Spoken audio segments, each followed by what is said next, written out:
바람이 있다면은 우리 성도님들의 모든 이 가정들이 가족 간에 서로 이해하고 사랑하고 또 아껴주며 그렇게 행복하게 사는 가정, 그런 가정이 됐으면 좋겠다. 그런 바람이 있습니다. 특별히 기도를 하고 있는데, 그런 가정이 되려면 우리 모두가 다 노력을 해야 돼요. 이 사람이 태어나가지고 죽을 때까지 상처를 많이 받는다 그래요. 상처를 받는데 그 죽을 때까지 받는 상처의 80%를 누구에게 받는지 아십니까? 예? 가족에게 받는데요. 저도 깜짝 놀랐어요. 연관 사람들의 글을 읽고 상처를 받으면 안 되잖아요. 그런데 우리가 살아가면서 상처를 받으면서 살아가는데 80%를 가족에게서 받는다는 거예요. 그러니까 상처는 누구에게 받아요? 가장 가까운 사람. 나랑 그냥 조금 얼굴 안면 있는 사람이 나한테 뭐라 그런다고 상처 안 받습니다. 그래, 너 잘났다, 혼자 살아라. 그런 그 말이죠. 늘 얼굴을 마주 대하고 함께 하는 사람들. 가까운 사람일수록 상처를 받죠. 가족에게 사랑을 받아야 되는데 상처를 많이 받는다는 거예요. 여러 문인들이 이 반성이라고 하는 반성, 되돌아보고 나를 찾는다, 그런 주제로 에세이집을 낸 것이 있습니다. 한두 군데 제가 소개한 적도 있는데, 새벽 기도 때. 이 책은 여러 문인들이 자신의 삶을 돌아보면서 반성하고 통안의 눈물을 흘리는 그런 에세이들을 이렇게 열 몇 편 이렇게 모아놓은 그런 글입니다. 근데 뭘 그렇게 이 사람들이 반성을 했을까? 이렇게 쭉 봤더니 대부분이 부모님 살아생전에 효를 다하지 못한 것을 반성했어요. 대부분의 반성이 그래요. 물론 이제 친구한테 미안해 그러는 반성 쓴 분도 있지만은 대부분은 부모님 살아생전에 효를 다하지 못한 것에 대해서 눈물 흘리면서 반성하는 그런 글들을 썼습니다. 때로는 부모님 영정 앞에서 혹은 무덤에서 살아생전에 조금이라도 더 살갑게 해드리고 조금이라도 더 잘해드리지 못한 것을 후회하며 많은 사람이 눈물을 흘리고 있었습니다. 어떤 분은 부모님의 지독한 편애 때문에 마음에 상처를 받고 평생 엄마를 미워하며 살다가 나중에 영정 앞에 서서야 눈물을 흘리며 반성하는 그런 딸도 있습니다. 또 어떤 분은 지질이 더 가난하고 배우지 못한 부모님이 창피하고 싫어서 평생 부모님을 미워하고 원망하며 살다가 부모님 돌아가신 후에 부모님의 사랑을 깨닫고 후회와 통안의 눈물을 흘리는 그런 글도 있었습니다. 어떤 분이는 엄마의 지독한 편애와 아버지의 무능함 속에서 부모님을 원망하면서 살았습니다. 아버지는 무명의 화가였고 그 덕분에 온 남매 온 가족이 고생하면서 살았대요.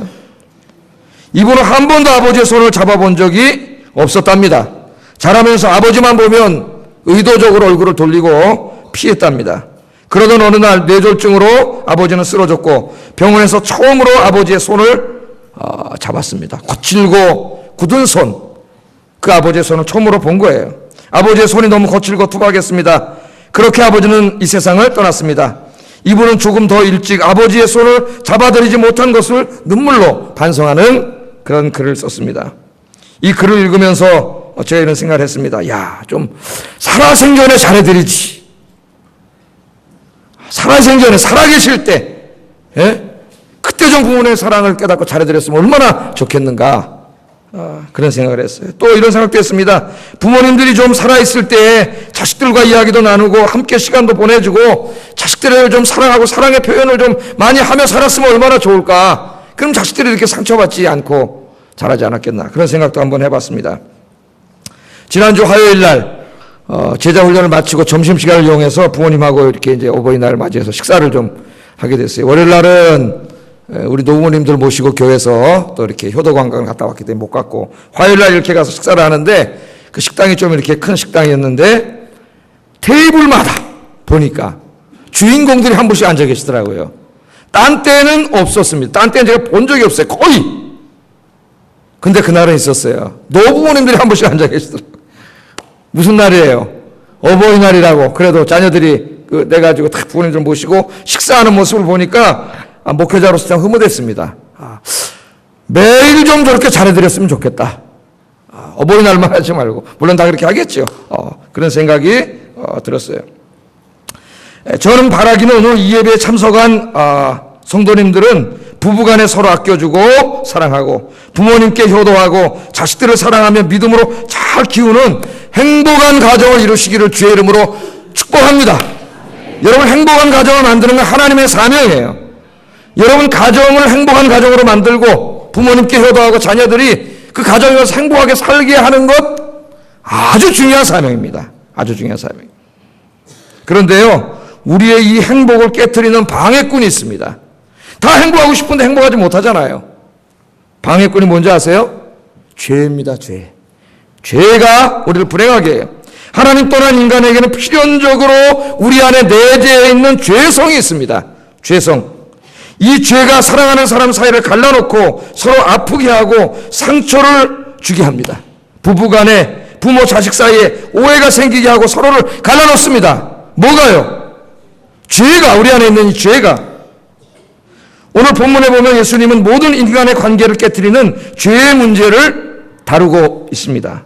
우리가 서로 아껴주고 사랑하는 행복한 가정을 이루기 위해서, 또 서로 사랑하는 아름다운 교회 공동체를 이루기 위해서는 죄의 문제를 잘 다루어야 합니다. 우리는 혼자 살지 않습니다.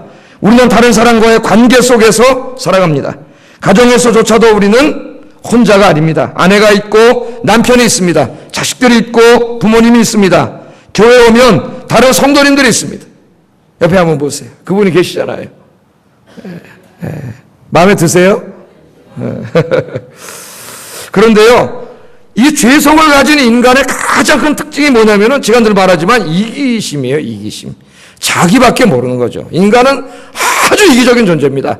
타락한 인간의 이 죄성을 가지고 있는 가장 큰 특성이 이기심이에요. 저도 깜짝 놀라면 저를 보면은 굉장히 이기적이다. 그래서 인간이 자기 아닌 다른 사람을 사랑한다는 거 기적이에요. 기적. 여러분, 그래서 우리가 가지고 있는 이 이기심이 완전히 깨지는 순간이 있습니다. 나 아닌 다른 사람을 더 사랑하는 아주 짧은 순간이 있어요. 언제일까요?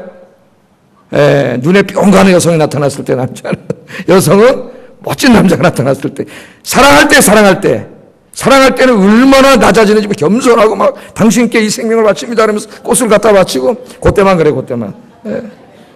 쏙지 마세요. 사랑할 때 이기심이 깨져요. 우리가 이 이기심을 가지고 있기 때문에 이 가장 가까운 부모 자식 간에도, 부부 간에도 이 이기심이 발동하면 다른 사람들과 충돌합니다. 서로에게 죄를 짓고 험한 말하게 되고 인상 찌푸리게 되고 아픔과 상처를 막 주는 거예요. 가까운 사람들에게도. 예수님께서는 제자들에게 모든 인간관계를 근본적으로 파괴하는 죄의 문제를 지혜롭게 다루어서 행복한 가정, 행복한 교회를 만드는 비결을 가르쳐 주셨습니다.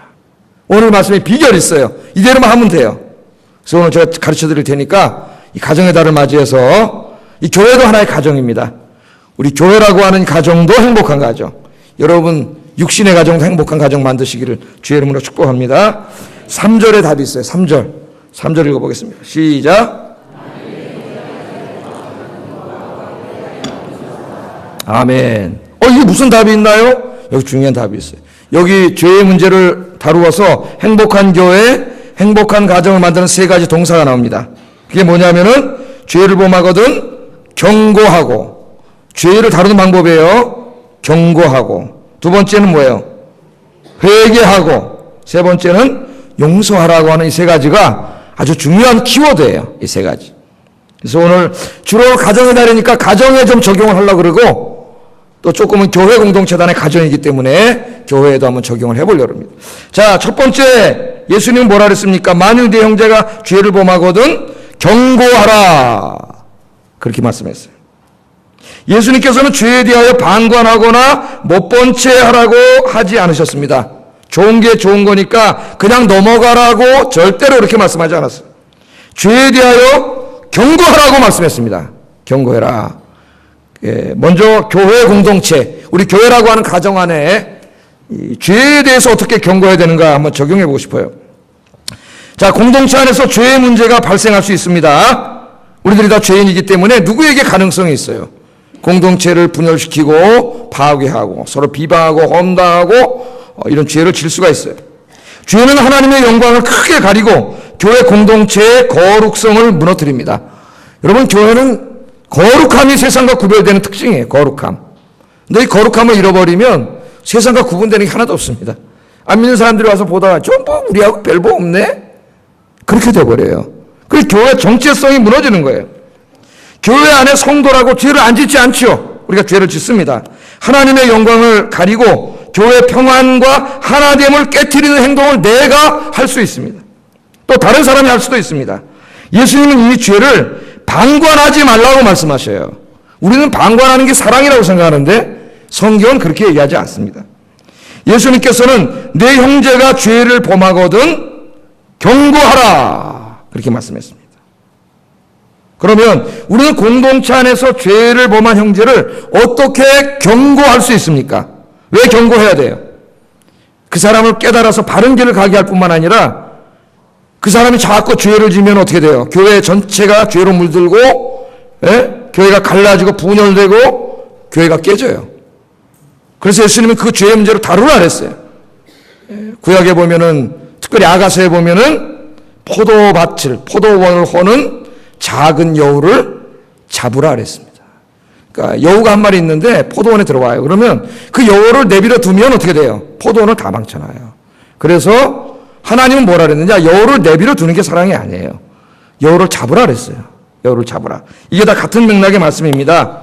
근데 오늘은 내 형제를 경고하라 그랬는데 이 마태복음 18장에 보면은 좀 더 자세하게 어떻게 공동체 안에서 죄인을 다루는가, 죄의 문제를 다루는가를 자세하게 가르쳐 주셨어요.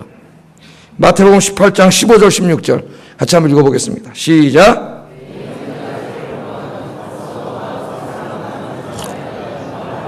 만일 들으면 내가 내 형제를 얻은 것이요 만일 듣지 않거든 한두 사람을 데리고 가서 두세 증인의 입으로 말마다 확증하게 하라. 만일 그들의 말도 듣지 않거든 교회에 말하고 교회의 말도 듣지 않거든 이방인과 세리와 같이 여기라. 아멘. 자, 여러분, 우리가 이렇게 같이 신앙생활하는데 어떤 분이 자꾸 죄를 짓고 이런저런 교회에 좋지 않은 이야기를 하고 교회가 자꾸 내버려 두면은 문제가 생기고 분열되고 이렇게 좀 좋지 않은 문제가 생기게 되는 행동을 어떤 분이 해요. 그걸 여러분이 알게 됐어요. 보게 됐고. 그럴 때 어떻게 되느냐, 이게 어떻게 되느냐. 대부분 어떻게 합니까? 우리는 그냥 못 본 척 하거나 입을 꽉 다물어 버리거나 그렇게 넘어갑니다. 그런데 예수님 그렇게 하지 않았어요. 세 가지 단계로 처리하라는 첫 번째는 그 사람을 알게 된 사람이 개인적으로 어떻게 하라고요? 찾아가서 권고하라 그랬습니다. 성도님, 집사님, 교회에서는 그런 얘기 하시면 안 됩니다. 그러면 교회 거룩함이 헤쳐지고 하나님 영광 가립니다. 교회가 무너질 수 있습니다. 그런 얘기 하는 게 아닙니다. 그렇게 어떻게 하라고요? 찾아가서, 여기 보세요. 뭐라 그랬어요? 찾아가서예요, 찾아가서. 가서 너와 그 사람만 상대하여 앉아가지고 권고하라 그랬어요. 그런데 권고한다는 말은, 누가 보면 경고한다는 말로 번역했는데, 경고한다는 말은 좀 정확하지 않아요. 이 말은 그 사람의 죄를 분명하게 이야기해 주되, 예의 바르게, 부드럽게, 공손하게 이야기하라는 거예요. 공손하게. 내버려 두는 게 아니라. 그렇게 하라는 겁니다. 그래서 그 사람이 만약 회개하면 그 사람의 생명을 얻는 것이고 하나님의 교회가 거룩해지는 거예요. 그런데 그 말을 듣지 않을 수 있습니다. 당신이 뭔데 나한테 와서 그래. 너나 잘해. 아마 그런 사람 그럴 확률이 높아요. 그럴 때 어떻게 하느냐? 교회에 덕망 있는 두세 분을 모시고 다시 찾아라 그랬어요. 이거 예수님이 하신 말씀이에요. 교회가 이렇게 하라는 거예요. 두세 사람 찾아가가지고 다시 권고하라 그랬습니다. 다시. 그런데 그때 그 말을 듣고 회개하면 괜찮은데 그때도 또 똑같은 반응을 보이고 회개하지 않으면 그 다음에 어떻게 하라고요? 교회에 이야기하라 그랬어요. 교회에 얘기한다는 거는 교회 공식적인 기구 치리회에 이야기하라는 거예요. 교회 치리회가 뭐 공동회도 있고 보통 이제 당회 교회에 있는데 치리회에 이야기하라는. 그럼 치리회에서는 그 사람을 불러서 마지막으로 권고하라 그랬습니다. 마지막으로. 근데 거기에서 회개하면 용서해주고 다시 공동체 회원으로 받아주는데 거기서도 회개하지 않고 계속 그러면 어떡하라고요? 세리와 이방인처럼 여기라. 그 무슨 말이에요? 교회 공동체에서 출교시키라는 얘기예요. 쫓아내라는 거예요. 그걸 이제 우리 신학에서는 권징한다는 겁니다. 권징. 그래서 원래 성경은 공동체 안에서 발생하는 죄의 문제를 엄격하게 다루도록 그렇게 가르치고 있어요. 그래서 우리 초대교회에서는 죄를 지면은 그냥 두리뭉실 절대 넘어가지 않습니다. 그 사람을 공동체에서 다시 받아주는 절차를 하려면 그 사람이 여기 공동체 앞에 나와서 저같이 서가지고 자기가 지은 죄를 얘기해야 돼요. 회중 앞에. 그리고 용서를 빌어야 됩니다. 그래야 용서하고 그 공동체에서 받아주게 돼 있어요. 초창기까지는 지켰는데 이제 시간이 지나면 잘 안 지켜지죠. 가톨릭 같은 경우는 한 교회에서 출교를 당하면 다른 교회 못 갑니다. 절대로 갈 수가 없어요. 그래서 출교가 권징이 무서워요. 그 사람 철저히 회개하고 돌아오기 전까지는. 근데 개신교회는 좀 엉망진창해요. 교회도 다 어떤 교회인지 모르고 어디 가서 말씀 피우다 또 절로 딴 데 가서 또 거기 가서 이따 또 말씀 피우고 뭐 그냥 잘 몰라요. 권징이 제대로 시행되지 않기 때문에. 근데 저도 잘 못합니다. 주님 말씀하셨는데 차마 잘 못할 때가 있고 그럴 때가 있어서 좀 안타깝죠. 기도를 해요. 기도 하나님 앞에. 이 말씀을 늘 묵상을 하는데 기도를 많이 합니다. 대충 하나님 기도하면 많이 해결해 주시는데요. 이 교회는 여러분 잘 들으셔야 돼요. 교회는 은혜의 공동체이면서 동시에 거룩한 공동체가 돼야 됩니다. 어떤 사람은 은혜와 사랑밖에 몰라요. 그러면 그렇지 않아요. 거룩함이 같이 있어야 돼요.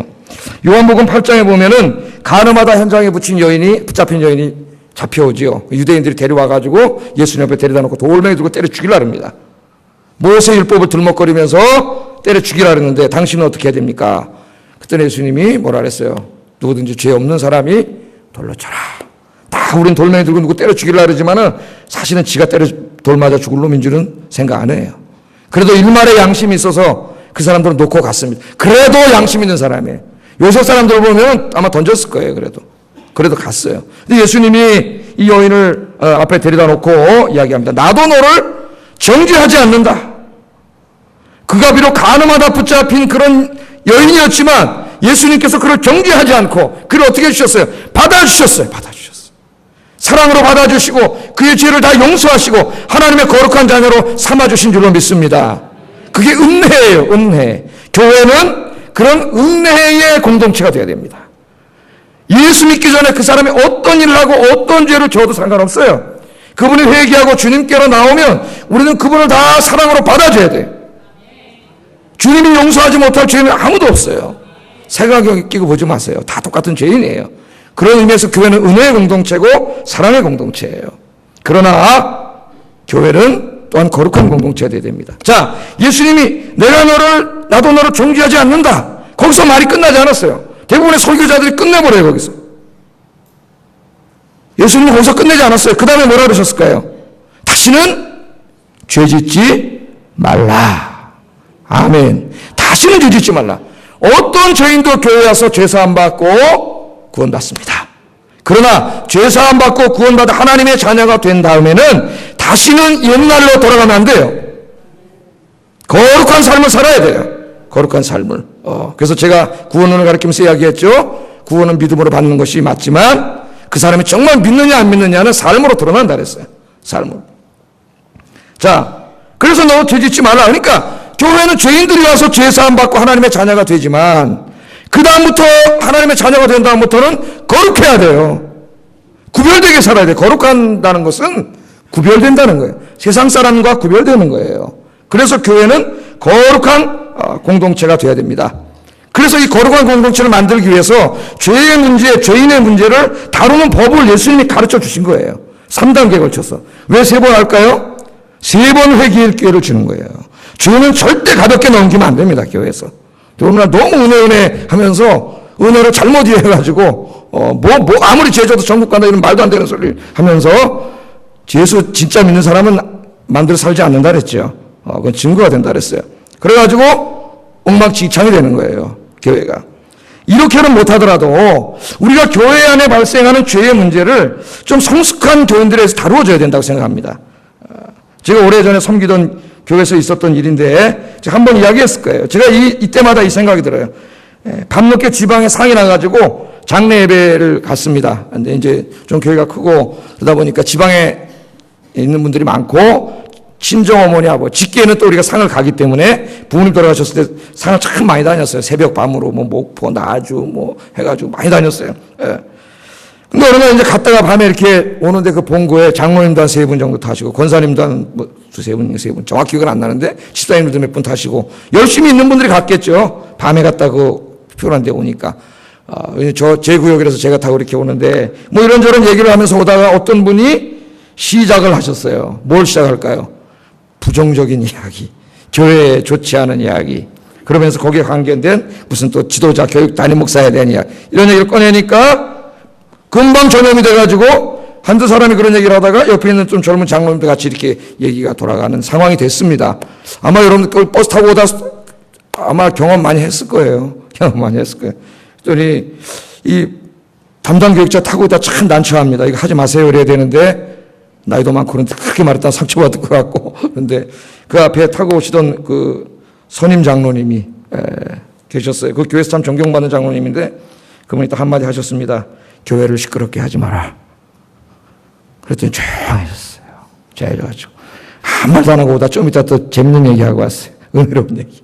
그 장로님이 아니었으면 아마 집에 올 때까지 죄 짓고 왔을 겁니다. 거기서. 그게 또 퍼져가지고 다른 데 또 퍼져나왔을 거예요. 근데 교회를 시끄럽게 하지 마라.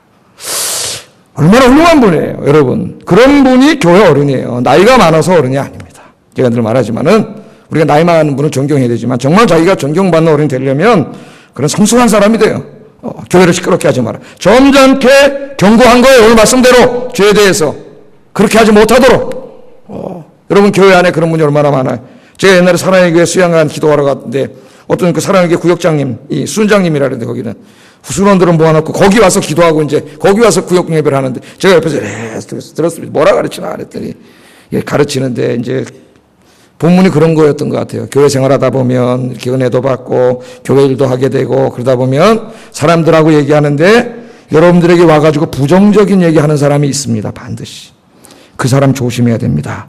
구역장님이 잘 가르치고 있더라고요. 그 사람 당신은 망치는 사람입니다. 조심해야 됩니다. 그렇게 가르쳐요. 참 훌륭한 구역장입니다. 우리 교회 구역장들이 다 그런 구역장님인 줄로 믿습니다. 아멘 안 하시는 거 보니까는 저 양심 고백하시나? 겸손해서 그러시나? 다 그런 구역장님일 거예요. 우리 장로님들이. 그게 바로 이 죄의 문제를 슬기롭게 다루어서 확산되지 못하도록. 그럼 여러분 그 장로님 저 니자라떡봉 그랬을까요? 그 교회에서 다 존경합니다. 다 존경. 그 권위에 아무도 뭐라 말을 하지 못해요. 우리 좀 신앙이 성숙한 분들이 이렇게 죄의 문제를 성숙하게 다루면 교회가 절대 시험에 들지 않습니다. 시험에 들지 않습니다. 그런 분들 되기를 주의 이름으로 축복합니다. 이 개인적인 문제에도 적용할 수가 있겠어요. 이제부터는 주로 가정에다 좀 적용을 하겠습니다. 누군가가 나에게 개인적으로 잘못을 할 때 있습니다. 살다 보면 이런 일들이 종종 벌어집니다. 가족 간에도 벌어질 수 있습니다. 이때에도 예수님의 말씀이 동일하게 적용됩니다. 동일하게. 만일 내 형제가 죄를 범하거든 경고하고. 누가 나에게 자꾸 상처를 주고 아픔을 주는데 가족일 수도 있고 다른 사람일 수도 있는데 그냥 내버려두지 말라는 거예요. 예수님은. 왜 그러면 계속 그래요, 그 사람은. 그럼 나는 계속 상처받잖아요. 계속 상처받잖아요. 그러면 이제 여러분 상처받고 분이 나면은 이게 없어지나요? 어떻게 돼요? 그래도 조금 믿음이 있는 사람은 어떻게 해요? 죄야. 어디로 들어가요? 안으로 들어간 상처는 절대 없어지지 않아요. 이게 쌓이잖아요. 쌓여가지고 어떻게 됩니까? 나중에 한 방에 폭발하면 큰일 납니다. 그때는 정말 큰일 나는 거예요. 이 분노와 이게 원한이 다 사무쳐 있기 때문에 그때 터뜨리는 미숙함을 보임으로써 가정이 깨지기까지 하는 거예요. 여기 경고하다, 아까도 제가 잠깐 말씀드렸는데 자세히 말씀드리면 에피티마오라고 하는 헬라어 동사를 번역했는데 경고하다는 말은 좀 맞지 않아요. 우리말로. 이 말은 솔직하게 그 사람의 잘못을 이야기해 주지만 아주 부드럽고 정중하고 예의 바르게 이야기하는 것을 의미해요. 예의 바르게. 그러니까 남의 그 얘기할 때는 정확하게 얘기해 줘야 돼. 잘 못 알아들어요. 그럼 도롱실하면. 그러나 아주 공손하고 예의 바르게. 오늘 가정의 달입니다. 가정에 대해서 적용합니다. 우리는 대화에 아주 미숙합니다. 부부간에, 부모 자식 간에 대화가 거의 없습니다. 대화가 없어요. 저도 예외가 아닐 수도 있어요. 지금 많이 하는 편인데. 그 옛날에 축구하고 오다가 군대 가기 전에 하다가 차를 타고 오는데 탁 순간 할 말이 없더라고. 공부해라. 그러면 안 된다. 이런 꾸중을 많이 했지만 진지한 인생에 대해서 대화를 나눠본 적이 없는 거예요. 그래서 문제를 그때그때 대화로 풀지 못하고 가슴에 쌓아두었다가 한 번에 폭발시킵니다. 폭발시켜요. 이미 감정의 골이 깊어질 대로 깊어져서 돌이킬 수 없는 상황이 됩니다. 여러분 부부 문제 한번 적용해 보겠습니다. 살다 보면 남편이 나에게 상처를 주는 말을 할 때 있습니다. 반대로 아내가 그럴 때도 있습니다. 그러면 사람들은 대부분 그것을 가슴에 담아둬요. 계속 담아둡니다. 화나지만 얘기하지 않고 계속 참아요. 계속 참아요. 그 언젠가는 폭발하게 되고 가정이 깨지고 이혼하게 됩니다. 이거는 부모 자식 간에도 그렇고 고부 간에 다 마찬가지예요. 서로의 잘못에 대해서 건강한 대화를 하지 못하면 나중에는 돌이킬 수 없는 상태에 이르게 된다는 것을 명심해야 됩니다. 예수님은 그런 걸 너무 잘 알기 때문에 오늘 어떡하라고요? 정확하게 이야기하되 예의 바르게 공손하게 그렇게 이야기하라 그랬어요. 이걸 하지 않으면은 가정이 깨지는 단계까지는 가지 않는다 하더라도 평생 서로 미워하고 원망하고 그렇게 사니까 병든 상태에서 평생을 사는 거예요. 예수님은 그렇게 하지 말라 그랬어요. 하지 말라 그랬어요. 그런데 사람들이 참 어리석어서 제가 늘 말하지만은 꼭 해야 될 말, 자꾸 남편이 나에게 이렇게 상처를 주는 말이라든가 아내가 나에게 상처 주는 말을 언제 하냐면 싸울 때 한단 말이죠. 싸울 때. 가슴에 담아뒀다가 싸울 때 화가 나니까 내가 당신 만나가지고 그러면서 지난번에 이랬고 3년 전, 5년 전, 10년 전 다 울고 먹고 15년 전 얘기까지 울고 먹고 이게 막 나와가지고 싸움을 하잖아요. 그때 이 이야기는 언제 하라 그랬어요? 분위기 제일 좋을 때, 둘이 제일 사랑할 때 그때 하라 그랬죠? 여보 당신이 지난번에 이렇게 얘기했는데 그때 내 마음이 너무 아팠다. 그렇게 얘기하면은요 굉장히 미안할 거예요. 남편이 아마 얘기 듣고 있다. 깜짝 놀랄 거예요. 아니 그랬냐고 나 몰랐는데 그걸 다시는 안 그럴 거예요. 안 그럴 거예요. 그렇게 노력할 거예요. 저도 그런 거 다 경험을 했어요. 제가 이렇게 말 사용하는 데 보니까 최상급을 많이 사용하더라고요. 최상급을. 그래서 뭐가 좀 화가 나면 당신은 맨날 그래. 그렇게 얘기를 하더라고요. 왜 항상 그래? 그럼 우리 사람 참다 어느 날은 내가 언제 항상 그랬어? 항상 안 그랬어요. 그때만 그랬어요. 그때만 그랬는데 항상 그랬다. 이제 그럴 때가 있죠. 한 번은 당신은 나를 제일 사랑하지만은 나 제일 마음을 아프게 하는 사람이라 그래요. 분위기 좋을 때 한 얘기예요. 그때 깨달았어요. 나는 무지장 잘해주는 줄 알았는데 내가 무지장 아프게 할 때가 많다는 거예요. 그 얘기를 해서 내가 잘못하고 있구나 미숙해가지고 그 반성을 했어요. 반성을. 안 하려고 노력하잖아요. 얘기 안 했으면 계속 했을 거예요. 그러니까 그것도 싸울 때 얘기했으면 더 싸웠을 거예요. 그때 분위기 좋을 때 사랑할 때 그런 얘기를 예수님이 지금 하라는 거예요. 시어머니와 며느리 사이에도 그렇고 부부간에도 그렇고 부모 자식 간에도 그래야 이게 쌓이지 않고 그때그때 해소가 돼서 건강한 가정을 이뤄갈 수 있다는 것입니다. 우리나라 이 부부들이 정말 대화를 안 하는데 일상적인 얘기, 자식 얘기 이런 거 외에는 거의 안 한대요. 잘 얘기를 안 해요. 남편도 하루 종일 직장 나갔다가 들어오고 그래서 부부간에 대화가 없다가 나중에 이제 이게 남편이 이제 은퇴해가지고 집에 둘이 앉으면은 할 일이 없어요. 삼식이밖에 안 보이는 거예요. 할 얘기도 없고. 근데 역전되는 거예요. 그래서 역전되는 거예요. 한 여성 작가가 쓴 글을 보니까 아이들 다 결혼시켜놓고 꿈에 부렸습니다. 남편하고 둘이 이제 9박 10일 유럽 여행 둘이 가려고 이제 탁 해서 계획을 세워가지고 탁 9박 10일 여행을 탁 떠났는데 비행기 타고 30분 만에 후회했답니다. 괜히 왔다. 괜히 탔다. 왜? 30분 지나니까 할 말이 없어요. 너무 심심한데 옆에 앉아있는데 비행기 얼마나 좁아요. 도망갈 데도 없고 죽는 줄 알았대요. 여행 가서도 이놈의 남편이 여자의 마음은 눈꽃만큼도 몰라가지고 기념품이라고 양말 한 짝 살라 그러면 그거 남대문 가서 사면 되는데 왜 사냐 소리 지르고 이래가지고 태평양에다 확 쳐놓고 오고 싶었대요. 그리고 집에 와가지고 펑펑 울었답니다. 펑펑 울었대. 저놈 인간하고 어떻게 살아 그랬다는 거예요. 여러분 좀 부부간에 좀 대화를 좀 많이 나누고 취미도 좀 같이 하고 지금부터 해야 돼요. 여러분 지금부터 우리 젊은 분들은 좀 잘하는 것 같기도 하고 그런데 잘해야 돼요. 아이들하고도 좀 대화를 나누고 취미도 같이 하고 그래서 이야기하고 이런저런 꽃을 보고도 좀 그냥 지나가지 말고 어떻게 하라 그랬어요. 제가 와 이쁘다 나비도 있네 그러면서 같이 아무것도 아니지만 가서 감탄도 해보고 사진도 한번 또 이 핸드폰 있잖아요. 찍어보고 막 이런 인생의 재미 아니겠어요 여러분? 좀 그렇게 알콩달콩 그렇게 살아야 되는데 너무 이게 안 되는 거예요. 우리나라의 고부간의 갈등이 필연적으로 발생합니다. 며느리와 시어머니가 서로에게 아픔과 상처를 줄 때가 많습니다. 그런데 대화하지 않습니다. 마음을 닫아버려요. 문제는 정확하게 그러나 방법은 공손하게 예의 바르게 이야기하세요. 요즘 TV 프로 보면은 며느리 시어머니 나와가지고 서로 토크하는 그런 게 많아졌어요. 프로그램이. 막 얘기해. 연예인들 나와가지고. 근데 보면 어떤 집은 참 지혜로워요. 서운하면은 바로 거기서 이제 그럼 나 마음 아프다. 어머니 그러세요? 금방 이게 싹싹 되는데. 이게 안 되고 그게 쌓이면 어떻게 돼요? 저거 어떻게 저런 참하지 말을 못하겠고 저기 와가지고 내 아들 뺏어가고 이러면서 이게 사랑과 전쟁 되는 거예요. 여러분, 드라마 되는 거예요. 참 안타까워요. 제가 제자 훈련하는 중에 이렇게 물어봤습니다. 자녀들로 인하여 기뻤을 때나 슬펐을 때가 있었다면 한번 이야기해 보세요. 그랬더니 한 집사님이 이야기를 했습니다. 고등학교 다니는 아들 때문에 마음이 아프고 상처받았던 얘기를 하셨어요. 아이가 고등학생이니까 남자아이니까 무뚝뚝했겠죠. 말도 퉁명스럽게 했겠죠. 보통 뭐라 그랬겠어요? 엄마가 뭐라 그러면 엄마가 뭘 알아? 그랬겠죠. 그래서 이 집사님이 마음이 아파가지고 아이를 붙잡고 이야기했답니다. 엄마에게 그런 식으로 이야기하면 엄마가 마음이 아프다. 엄마가 상처받는다. 그렇게 얘기하지 마라. 그랬더니 이 녀석이 미안한 표정을 지으면서 다시는 안 그러겠다 그러더래요. 그러더니 다음부터는 절대로 안 그러더라. 절대로. 간단한 이야기지만은 이 엄마는 상당히 지혜로운 엄마입니다. 훌륭한 엄마예요. 자식하고의 작은 문제를 서로 마음 상하지 않으면서 푸는 아주 지혜로운 엄마입니다. 어머니는 자식의 잘못을 분명하게 지적해 주었지만 따뜻하게 사랑으로 지적해 주었습니다. 자식은 자신의 잘못을 깨닫고 엄마에게 다시는 같은 잘못을 하지 않았습니다. 그렇게 하세요. 대화를. 제가 하나 예를 드렸잖아요. 대화를 사랑하는 마음으로 늘 이렇게 하세요.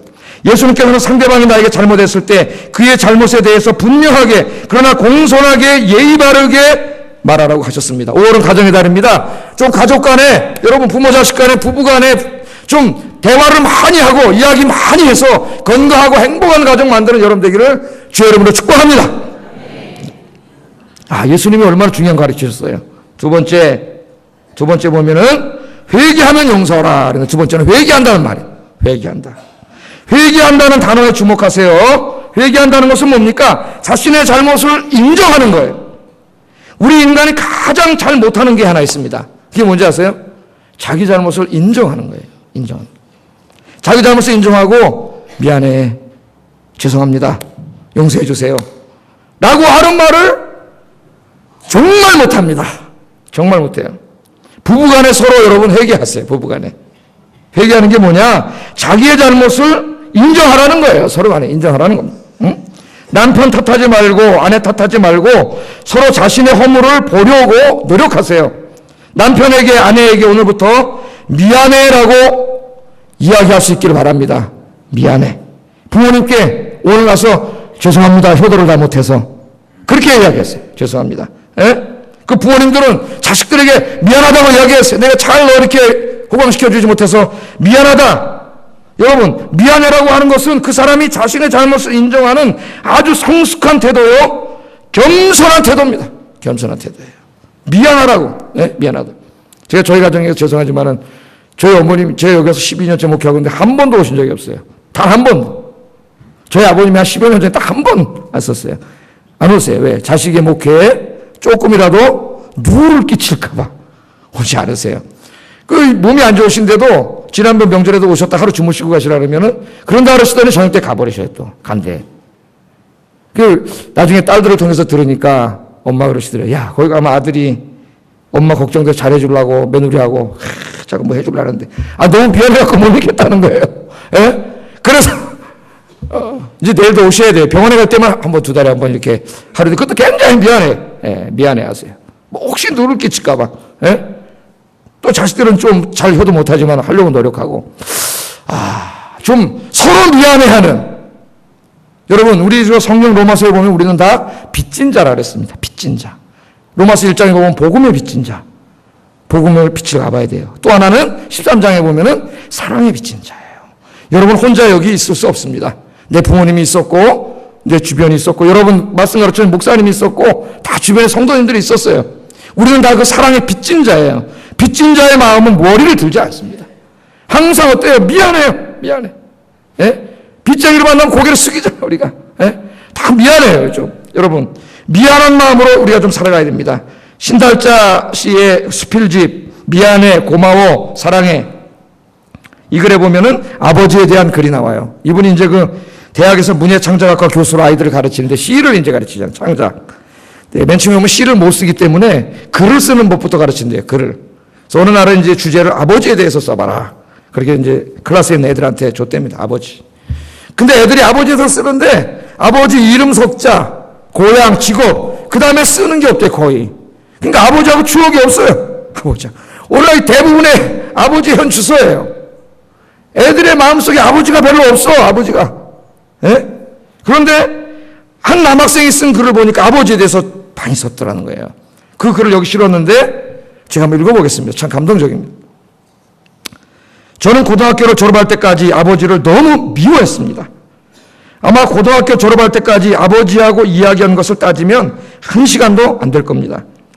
저녁에 아버지가 퇴근해서 돌아오시면 아무 말 없이 자신의 방으로 들어가시고 때때로 아무 말 없이 나가실 때도 많았습니다. 돈을 타려면 어머니한테 타면 되고 아버지는 아무 말 없이 그림자처럼 지나갈 때도 한두 번이 아니었습니다. 그런데 어느 날 제가 대학에 떨어지고 삼수를 하게 되었습니다. 대학에 떨어졌을 때 아버지는 그렇게 말씀했습니다. 너 그럴 줄 알았다 임마. 아주 냉혹하게 말씀하셨습니다. 단 한 번도 공부할 때 다정하게 너 힘들지라고 해본 적 없는 아버지가 대학에 떨어졌다는 사실 앞에서 떨어질 줄 알았다니요. 상처를 받았나 봐요, 이 아이가. 삼수를 하는 과정에서 아버지가 암에 걸렸습니다. 결국 병원에 입원하게 되었고 제가 아버지 곁을 지키게 되었습니다. 수술을 한 그날 밤 저는 아버지와 함께 밤을 새우기 시작했습니다. 태어나서 처음으로. 아버지. 고등학교를 졸업하고 삼수를 하는 동안 저는 아버지라는 존재에 대해 까마득히 몰랐습니다. 아버지가 병자가 되고 나약한 인간으로 침대에 누워있게 되면서 아버지를 제대로 바라볼 수 있게 된 것입니다. 그때부터 아버지가 말문을 열었습니다. 아버지가 자기 얘기를 하신 거예요. 처음으로. 어릴 때 내 꿈은 기업의 경영자가 되는 것이었다. 나는 3살 때 어머니께서 돌아가시고 첫째 계모도 10살 때 돌아가셨는데 그 다음 3번째 어머니와 함께 동생들을 돌보며 학교를 다녔다. 동생이 7명이었다. 도망치고 싶었지만 그러지 못했다. 차츰 말을 잃었고 마음속으로 반항심을 가지고 있었다. 그러나 그것도 다 마음속의 일이었다. 누구 하나에게 내 마음을 연 적이 없었다. 너무나도 외로웠고 세상이 무서웠고 그리고 어떻게 결혼을 했고 잘 키우기 위해 너 하나만 낳았다. 그러면서 당신의 인생을 이야기하시면서 나는 적어도 너에 대해서만은 내가 잘못 살아온 것을 내가 이루어 주기를 바랐고 아들과 대화하는 따뜻한 아버지가 되고 싶었다. 그런데 성격이 굳어서인지 내 엄마에게도 내게도 그렇게 하지 못했다. 마음은 늘 불안했다. 그러나 나는 내가 잠든 밤에 내 운동화를 가슴에 안으며 마음을 바꾸어 보려고 했지만 잘 되지 않았다. 미안하다. 아들아 정말 미안해. 라고 하셨습니다. 아주 못나고 너무나도 평범한 아버지. 저는 그런 아버지에 대해 새로운 부성애를 느꼈어요. 그래서 저는 있는 힘껏 아버지를 돕겠다. 이제는 아버지가 많이 약해지셨지만 아버지가 존재하는 것만으로도 감사하다고 말씀을 드렸습니다. 이렇게 글을 읽고 이 학생이 수업 시간에 이렇게 얘기했답니다. 선생님, 제가 이 세상에서 가장 존경하는 분은 저희 아버지십니다. 그러더라는 거예요. 그랬더니 수업을 듣고 있던 모든 친구들이 감동해가지고 박수를, 박수를. 학생은 눈물을 흘렸답니다. 오늘 예배에 오신 아버지 여러분, 자녀들과 많은 대화를 좀 나누세요. 이야기하세요. 자녀들에게 때로는 미안하다, 사랑한다. 왜 그 한마디를 이렇게 못할까요? 오늘 실천하시기를 주의 이름으로 축복합니다. 오늘 저도 옛날에 생각이 나요. 군 제대하고 좀 힘들어서 이렇게 고학하면서 공부하다 오늘 집에 갔다가 아버지가 이런저런 동생 얘기를 하다가 뭔 얘기를 하셨는지 하여튼 이런저런 살아온 얘기를 하다가 울컥했습니다. 울기 시작하는데 태어나서 그렇게 울어본 적 처음이에요. 한 2시간 정도 운 것 같아요. 울음이 끝이질 않아요. 우리 아버지가 다 얘기를 하는데 한 2시간 울었어요. 그게 우리 어머니 옆에 딱 괜히 애들 쓸데없는 소리에서 울린다고 하는데 난 저 우는 사람이 아니에요. 내가 강한 사람인데 2시간 울었어. 아마 그때 울어가지고 아버지하고 뭔가 다 해결된 것 같아요. 가슴이 뻥 뚫려버렸어요. 가슴이. 다 뻥 뚫렸어요. 저를 비롯한 우리 아버지들이 참 미숙한 아버지가 많습니다. 그래서 아이들에게 상처 주고 아버지가 미안한다, 사랑한다 한 번만 해주기로 아이들이 그렇게 잘하면서 20, 30 장가갈 때까지 결혼할 때까지 시집갈 때까지 기다리는데 그걸 못 해주고 있지 않는가 그런 생각이 들었습니다. 여러분 집에 가서 미안해 아셨죠? 당장 해버리세요. 딸 안 해. 꼭 해버리세요. 여보 미안해. 여보 미안해. 아니 내가 미안해요. 아빠가 미안하다. 어머니 죄송합니다. 오늘 그렇게 할 수 있는 여러분 가정이 되기를 주의 이름으로 축복합니다. 미안하다는 말만 해도 우리 가정이 행복한 가족이 될 수 있어요, 여러분. 서로에게 미안한 마음만 가져도. 왜 그렇게 부모는 자식에게 다 네가 널 키웠는데 뜯어먹으려, 나 내한테 잘해야 된다고. 자식은 또 그걸 다 이렇게 요구하는 인생을 살면 불행해져요. 불행해져요. 미안한 마음을 갖고 살자고요, 서로에게. 예? 우리 성도님에게도 마찬 교회도. 우리 한번 옆 사람 미안합니다 한번 해보겠습니다. 미안합니다. 요 앞에는 왜 안 하나? 바이올린. 미안합니다. 아침에 인사 먼저 못해서 미안해. 예. 따지고 보면은 미안한 게 너무나 많은 사람. 마지막으로 예수님께서는 용서하라고 말씀하셨어요. 죄를 해결하는 가장 궁극적인 방법은 용서입니다. 용서. 용서하지 않는 한 죄의 문제는 궁극적으로 해결되지 않습니다. 하나님께서는 도저히 용서받을 수 없는 저와 여러분을 용서해 주셨습니다. 그것도 값싼 용서가 아니라 외아들을 십자가에서 죽이시고 생명을 주시면서 저와 여러분을 다 용서해 주셨어요. 그래서 오늘 예수님이 뭐라 그러냐, 이 큰 용서를 받은 너희들도 서로 용서하라 그랬어요. 4절 읽어보겠습니다. 4절 시작.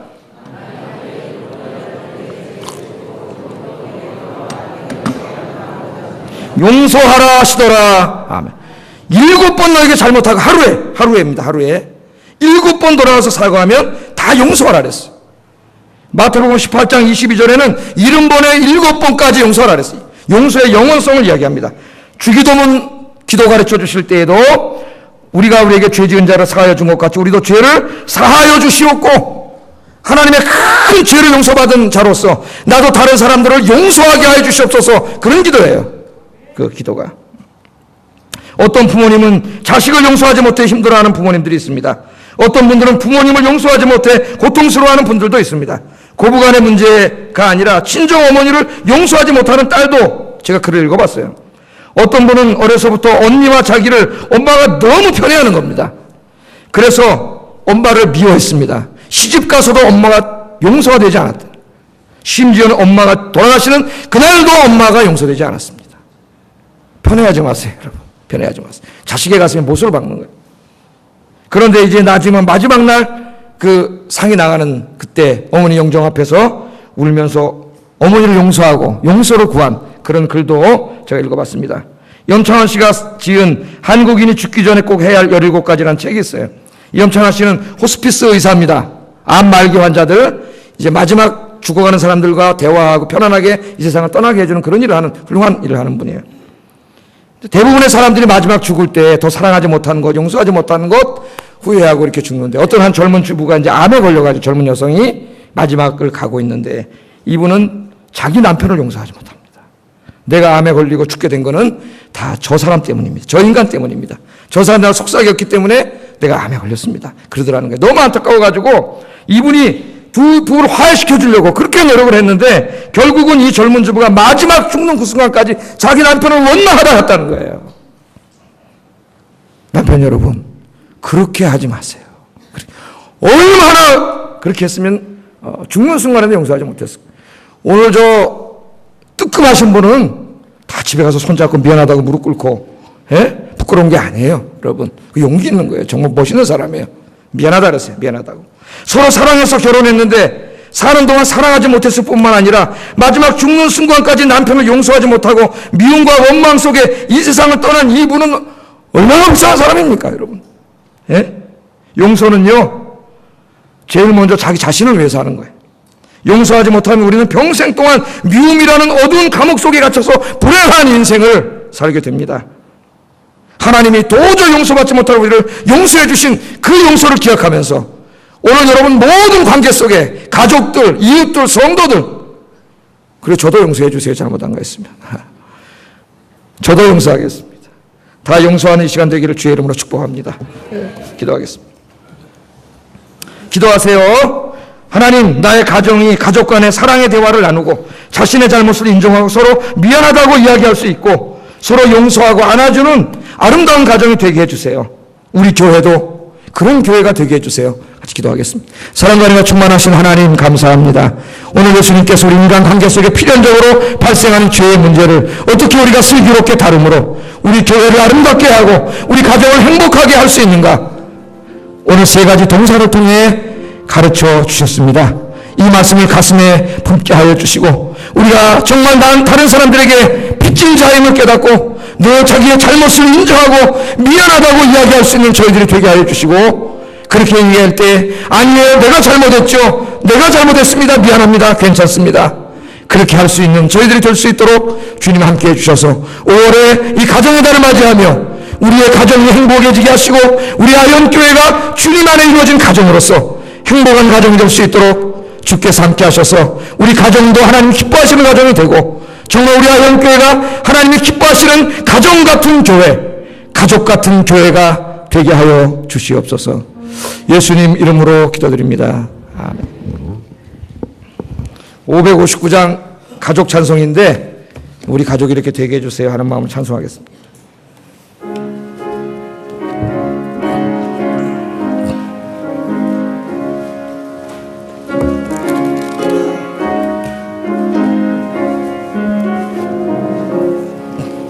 사랑